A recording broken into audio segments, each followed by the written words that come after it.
The world does not devour the liar, my friend. It devours the honest. For honesty is a gift the cunning twist into chains, binding those too pure to see the trap.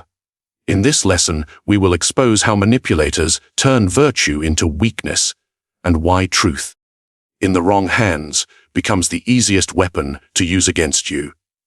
I have walked among princes, merchants, and beggars alike, and I have seen a grim truth repeated in every hall: the honest man is prey, and the cunning man the hunter.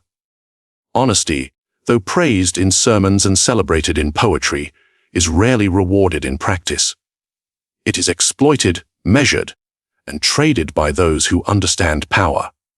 In this discourse, I will strip away the illusions of virtue, revealing how manipulators thrive not in spite of honesty, but because of it. You will see that the pure of heart are not simply vulnerable. They are instruments, sharpened and wielded by those willing to play the darker game. Trust is the most valuable currency in human affairs.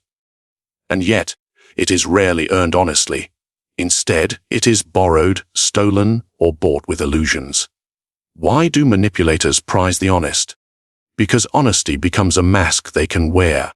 The honest man's reputation for truth is a resource, one the cunning exploit as if it were their own. Consider this: when a liar speaks, suspicion follows. But when the honest man speaks, doubt is silenced. The manipulator knows this. So he leans on the credibility of others, cloaking his schemes in their untainted reputation. Think of history. Julius Caesar's assassins did not strike without a mask. They cloaked their betrayal beneath the noble claim of defending the Republic. And why did the people believe them, even if only for a moment? Because men of perceived virtue, Brutus in particular, stood among the conspirators. Brutus's honesty was the shield that hid daggers. The manipulator always seeks such shields. Have you noticed this in your own life? The coworker who flatters you into vouching for him, only to betray the trust you lent him. The friend who asks you to speak for her character, while she secretly indulges in lies you would never suspect. They wear your mask, not their own. And why do you allow it? Because honesty has a weakness: it assumes itself contagious. The honest man believes that by extending trust, he will inspire it. But manipulators do not mirror your virtue. They weaponize it. Psychology confirms what princes and deceivers have always known: halo effect. When someone is believed to be honest in one matter, observers unconsciously assume he is honest in all matters. So when a manipulator associates himself with you, an honest figure, your light becomes his camouflage. Your very presence lowers the defenses of others, opening the gates he could never breach alone. Reflect on politics. The cunning candidate parades the endorsement of the virtuous. A respected scholar, a war hero, a trusted elder. Do you think the manipulator values their counsel? No, he values their aura. Their honesty becomes the mask that conceals his hunger for power. The church once understood this art well. Corrupt clergy survived not by their own virtue, but by draping themselves in the robes of saints. Icons of purity and devotion were displayed, not as objects of faith alone, but as shields of legitimacy. The people trusted the image, and through that trust, the corrupt endured. The manipulator thrives on this principle: your reputation can be borrowed without your consent. When you stand beside someone, when you vouch for them, when you remain silent in their presence, you give them a fragment of your credibility. And once given, it is not easily reclaimed. Now ask yourself, how many times have you lent your honesty to someone unworthy? How often have you been used as a mask? Did you even realize the moment it happened? The manipulator is patient. He need not lie outright. He lets you speak for him. He lets your record of truth become his fortress. And when doubt arises, others recall your face, your words, your belief in him. They trust him because they trust you. This is why honesty, in isolation, is dangerous. It is not enough to be honest. You must be vigilant in how your honesty is spent. Consider the merchant who cosigns a fraudulent partner. The partner collapses in disgrace, but the stain spreads. Customers whisper, if the merchant vouched for him, perhaps he is not so pure either. The honest man's mask becomes his own noose. So what is the remedy? Must you retreat into cynicism, refusing all trust? No, but you must learn the art of selective endorsement. Never lend your honesty freely. Never stand as a shield for those whose hearts you cannot read. And when doubt stirs, let silence be your ally. For silence cannot be stolen. Ask yourself who in your circle thrives because they wear your mask. Who profits from your credibility while paying no price for their deceit? And most importantly, what happens when their mask falls and you are still tied to their face? This is the cruel paradox. Your honesty makes others believable, even when they are not. Manipulators know this truth well. They depend on it. And if you do not see it, you will remain their most useful instrument. The honest man builds trust brick by brick. The manipulator takes it with a single gesture. One borrows light. The other becomes invisible in its glow. But what happens when the manipulator grows greedy? When the mask of trust begins to crack, and the honest man realizes he has been used. That, my friend, leads us to the next lesson, the weaponizing of confession. Confession is the most seductive form of honesty. It feels cleansing. It feels safe. You believe that by sharing your truth, you lighten your burden. But manipulators know better. They know confession is not liberation. It is leverage. Why do people confess? Because the mind craves relief from secrets. A hidden fear, a guilty act, even a private doubt. These weigh upon you like chains. And when a sympathetic ear appears, you surrender those chains willingly. Yet the one who listens rarely listens in innocence. He listens with calculation. Think of the confessional booth in the medieval church. The sinner whispers his darkest sins to a faceless priest. To the believer, it was absolution. But to the cunning, it was intelligence. Imagine the power in knowing every secret of your flock. Whom to trust, whom to fear, whom to control. The confessional was less a window to heaven than a map of men's weaknesses. Even in politics, confession is prized. A rival whispers his doubts to a supposed ally, his finances, his affairs, his insecurities. The ally nods with sympathy, promising silence. But once the moment arrives, those secrets are no longer hidden. They are weapons. And in a single stroke, the rival is ruined by the very truth he once believed would bind them closer. Have you experienced this? That friend who urged you to open up, only to wield your words later in an argument. That partner who promised safety, yet hurled your private fears back at you in anger. You thought you were strengthening trust. You were handing over a blade. Psychology names this phenomenon reciprocity of vulnerability. Humans are conditioned to bond when they share secrets. It is why late-night conversations feel so intimate. But manipulators exploit this instinct. They urge you to reveal while they remain concealed. And once you speak, the balance tilts. You stand exposed. They stand armed. Consider the court of Renaissance princes. Advisors would draw out their lords, encouraging them to admit doubts and desires. Not to soothe them, but to measure them. For once you know what a man fears, you know how to move him. Once you know what he craves, you know how to tempt him. Confession turns the soul inside out, and the manipulator reads it like a map. But here is the cruel twist. The manipulator does not always use your confession immediately. Sometimes he saves it. He tucks it away like gold in a vault, because secrets do not lose value. They grow in worth, waiting for the right moment of betrayal. A single admission, of weakness, of guilt, of shame, becomes a lever. And levers, as Archimedes once said, can move the world. Imagine your employer who knows your hidden mistake. He may not expose you, But every time you resist his will, he need only remind you of the secret he holds.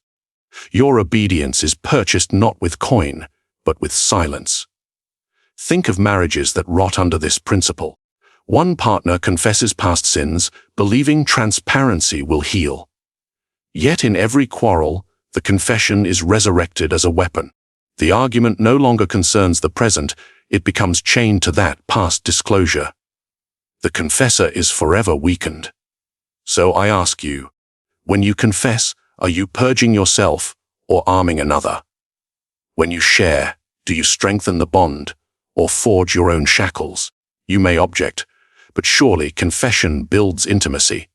And yes, it does, for a time. But intimacy without power is dangerous.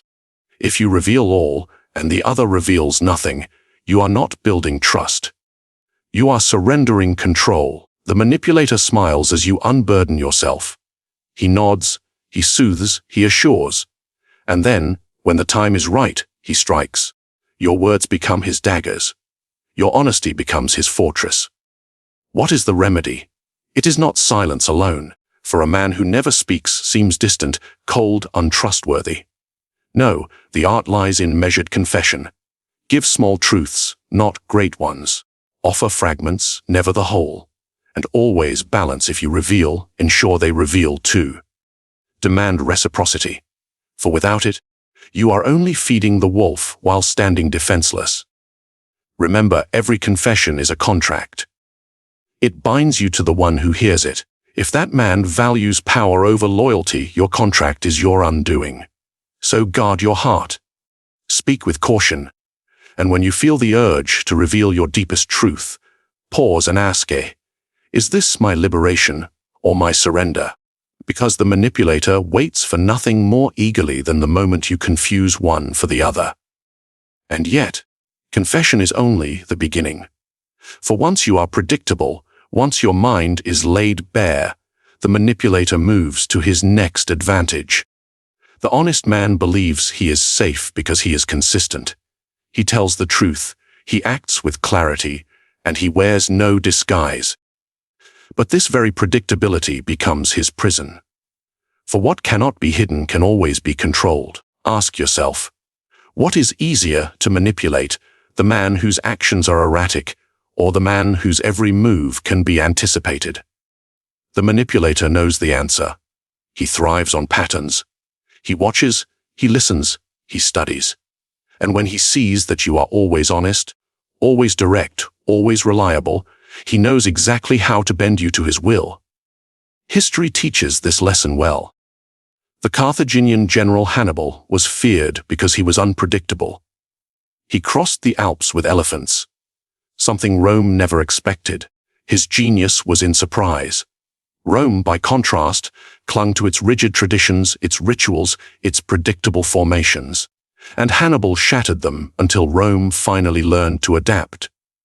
It was predictability, not weakness, that nearly destroyed them.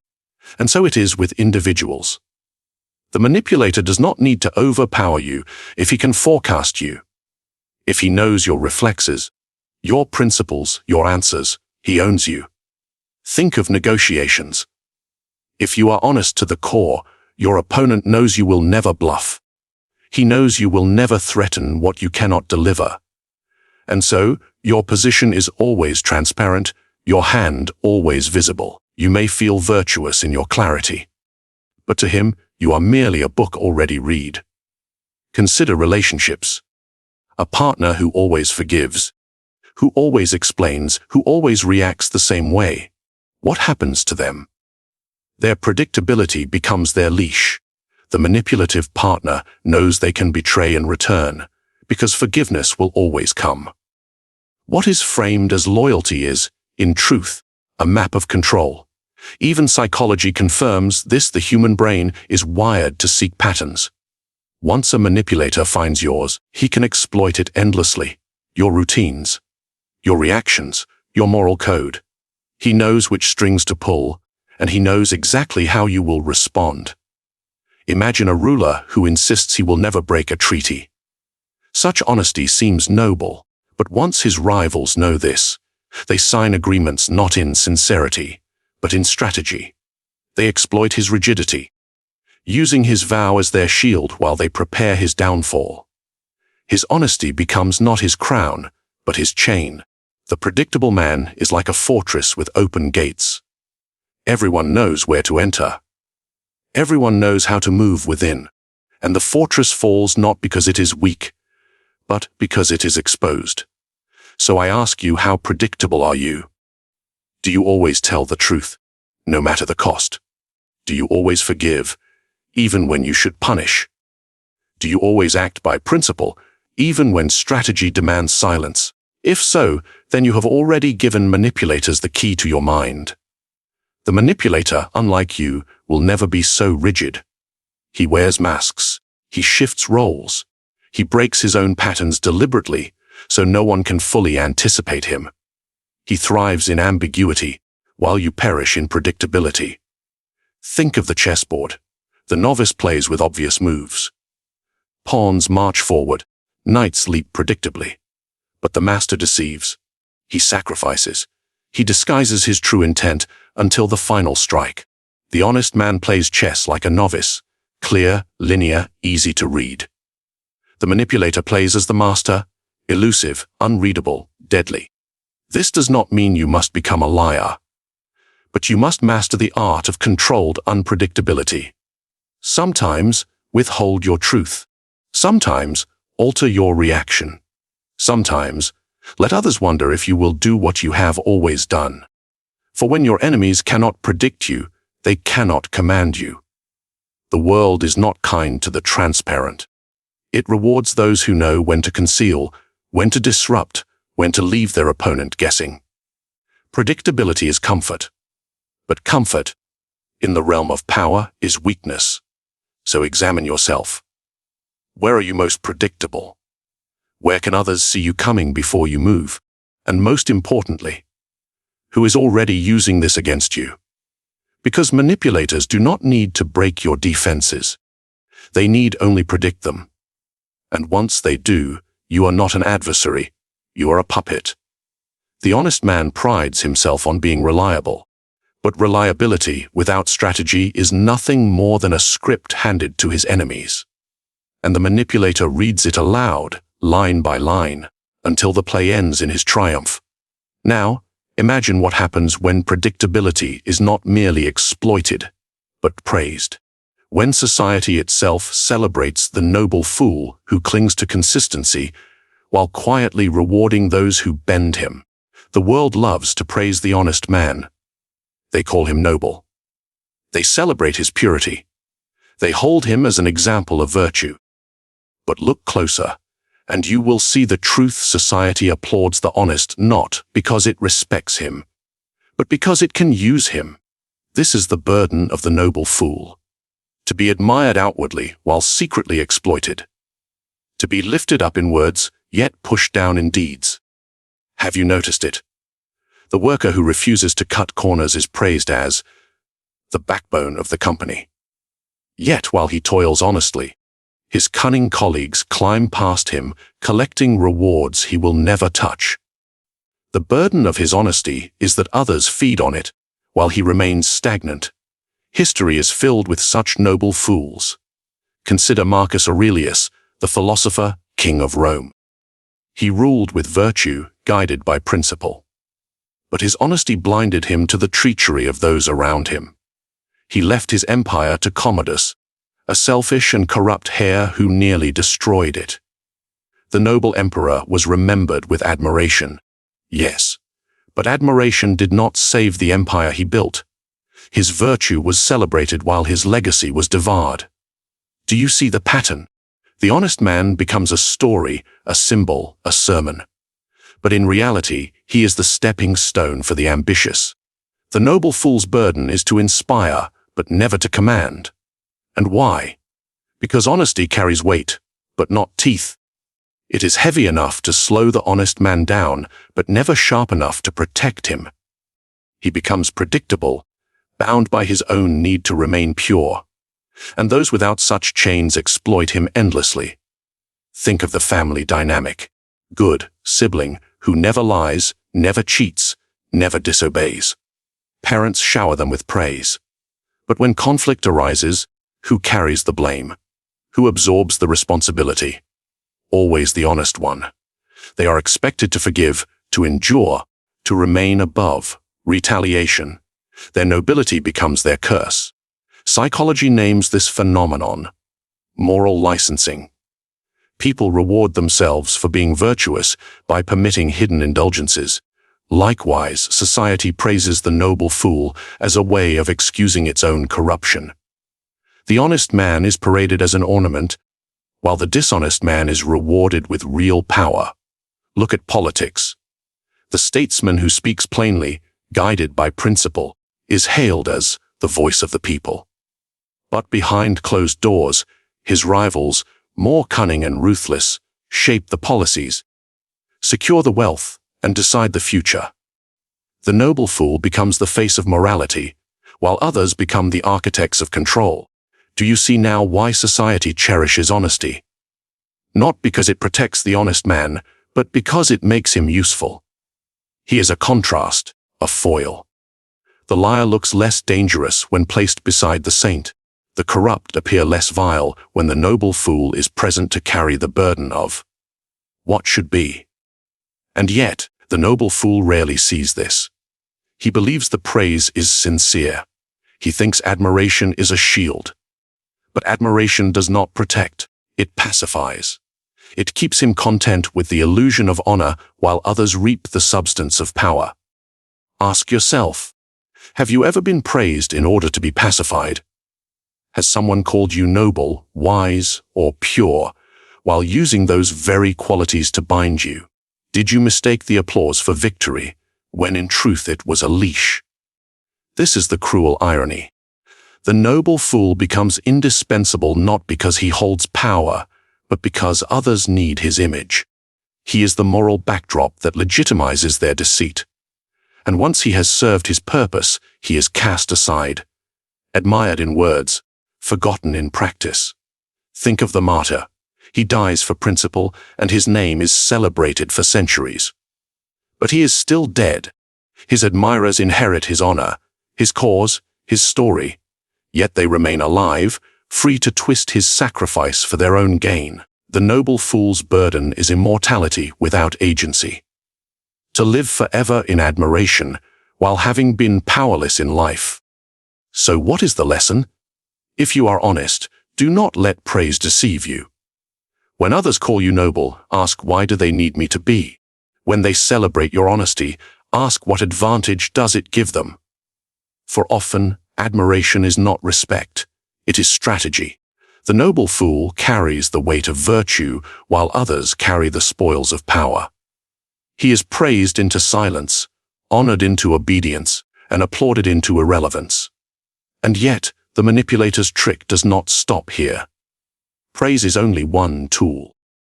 The greater weapon lies in morality itself, the ability to bind the honest man not with applause, but with guilt. Morality is the grandest illusion of all. It is the invisible chain that binds men without force, a leash that requires no iron, and manipulators understand this better than priests, princes, or philosophers. Why fight you with weapons when they can enslave you with guilt? Why coerce you with chains when they can command you with conscience? You believe morality is universal. You are told it is eternal. But morality shifts with time, with culture, with power. And those who dictate morality dictate obedience. Consider the medieval church. It was not armies alone that sustained its dominance, but the mirage of morality. Peasants obeyed not because they were weak, but because they were convinced that disobedience was a sin against heaven. The chain was not around their necks. It was within their souls. Do you see how this works? The manipulator appeals not to your reason, but to your conscience. He whispers, "A good person would never say no." He reminds you, if you truly cared, you would sacrifice more. And because you are honest, you obey.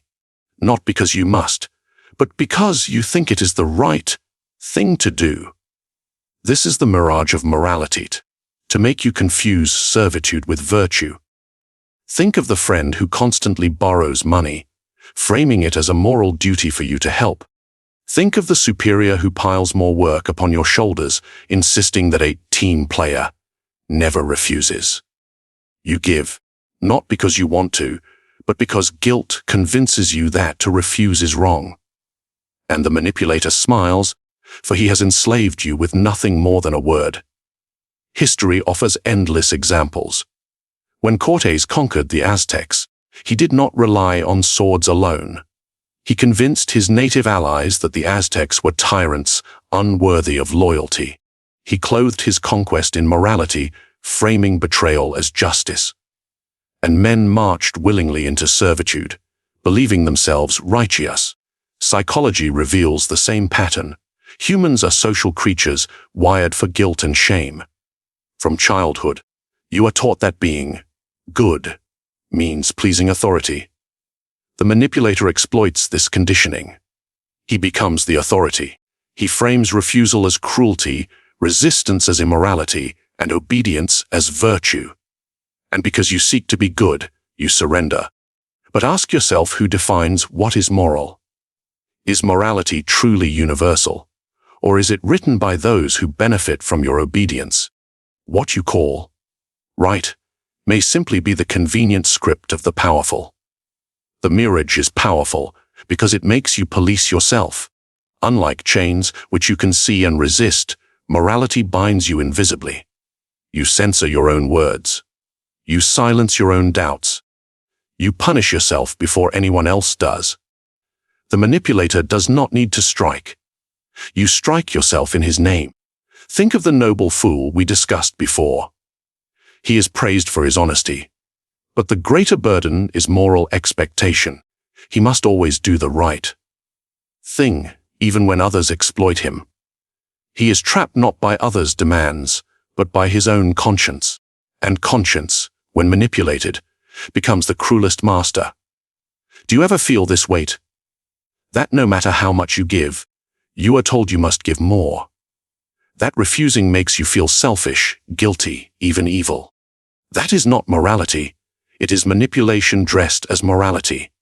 The mirage thrives because the world needs obedient men. It needs people who will work tirelessly, sacrifice endlessly, and resist nothing.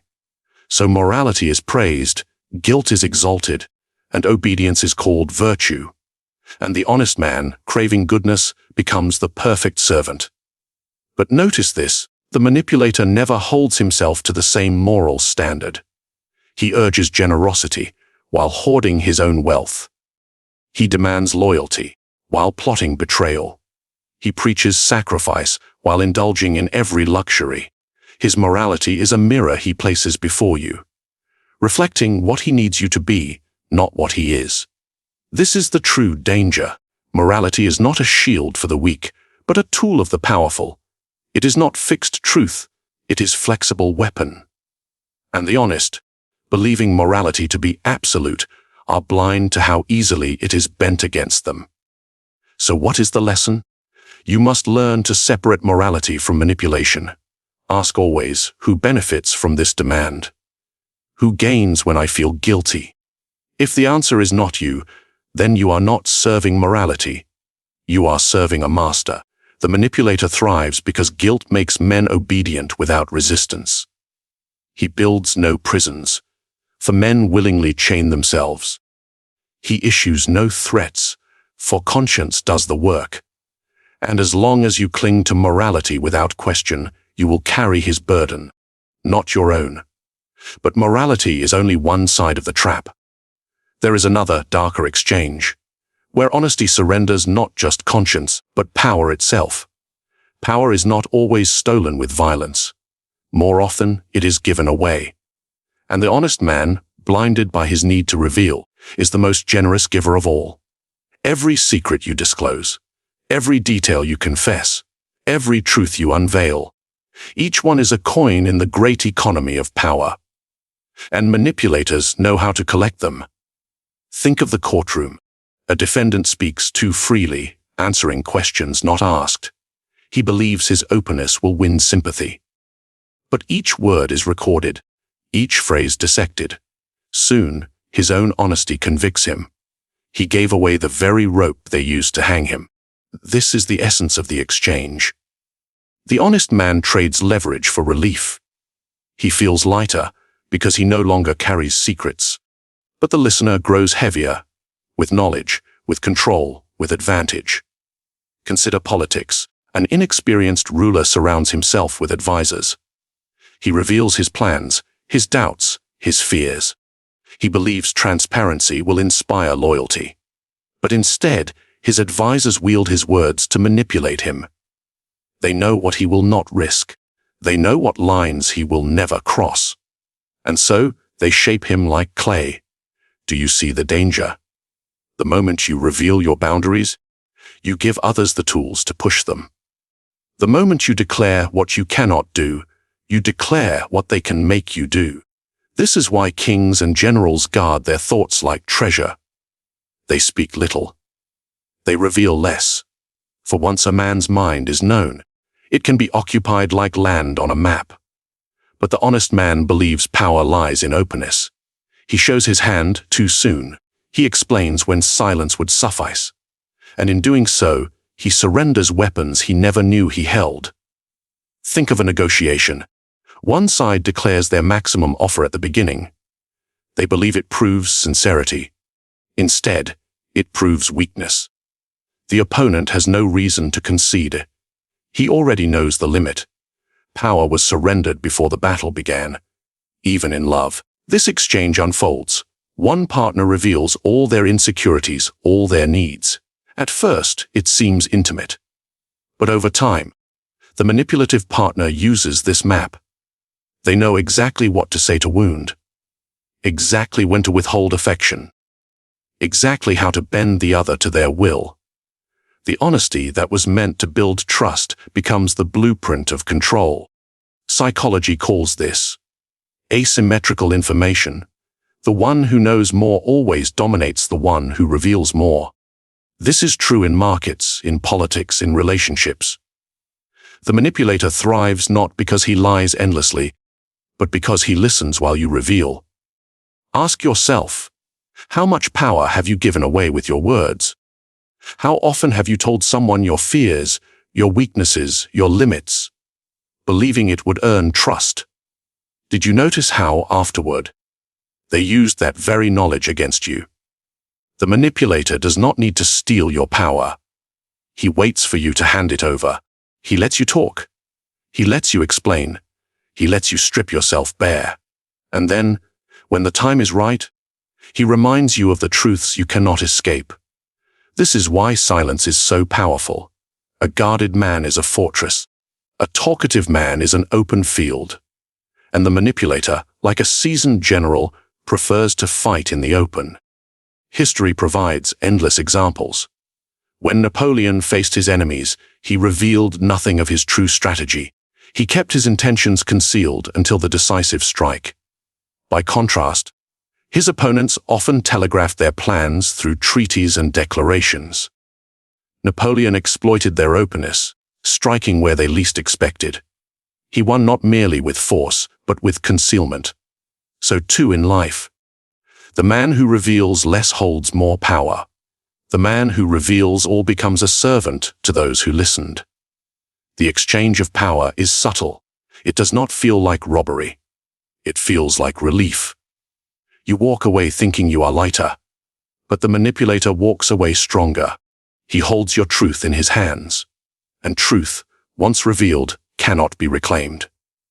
So guard your words as you would guard your gold. Ask yourself, each time you speak, does this revelation strengthen me or harm another? If it is the latter, you are not communicating, you are surrendering. Remember, power is never lost in silence. It is only lost in speech. And yet, silence alone is not enough. For even the careful man, guarding his secrets, must still walk among wolves. Honesty is a virtue admired by many, but survived by few. For if you cling to it blindly, you become prey. If you discard it completely, you become a liar despised and mistrusted. So what then is the answer? The answer lies in the ruthless countermeasure, mastering the art of controlled deception. Do not misunderstand. I am not telling you to drown yourself in lies.